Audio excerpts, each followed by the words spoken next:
ದಯವಿಟ್ಟು ನಮ್ಮ ವಿಡಿಯೋಗಳಿಗೆ ಕಾಮೆಂಟ್ ಕೊಡಲು ಮರೆಯದಿರಿ.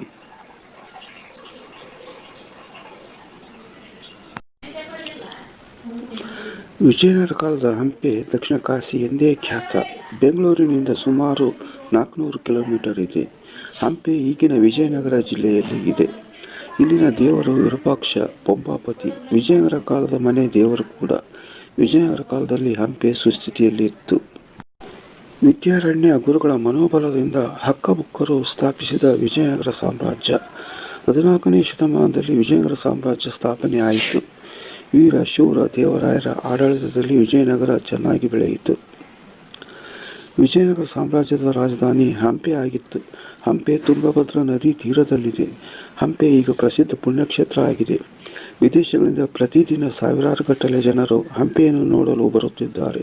ಹಾಗಾಗಿ ಹಂಪೆಯನ್ನು ದಕ್ಷಿಣ ಕಾಶಿ ಅಂತಲೇ ಕರೆಯುತ್ತಾರೆ. ಹಂಪೆಯ ಇತಿಹಾಸ ತುಂಬ ಪ್ರಾಚೀನವಾದುದು. ಪಂಪಾಪತಿ ದೇವರು ಇಲ್ಲಿನ ಆರಾಧ್ಯ ದೇವರು. ಹೊಸ್ತಿಲು ಹುಣ್ಣಿಮೆ ಅಂದರೆ ಪಲ್ಪೂಜೆ ಹುಣ್ಣಿಮೆ ದಿನ ಹೆಣ್ಣನ್ನು ಗೊತ್ತು ಮಾಡುವ ದಿನ. ಅಂದರೆ ಹಂಪೆಯ ಜೊತೆ ಪಂಪಾಪತಿ ಮದುವೆಯನ್ನು ನಿಶ್ಚಯ ಮಾಡುವ ದಿನ.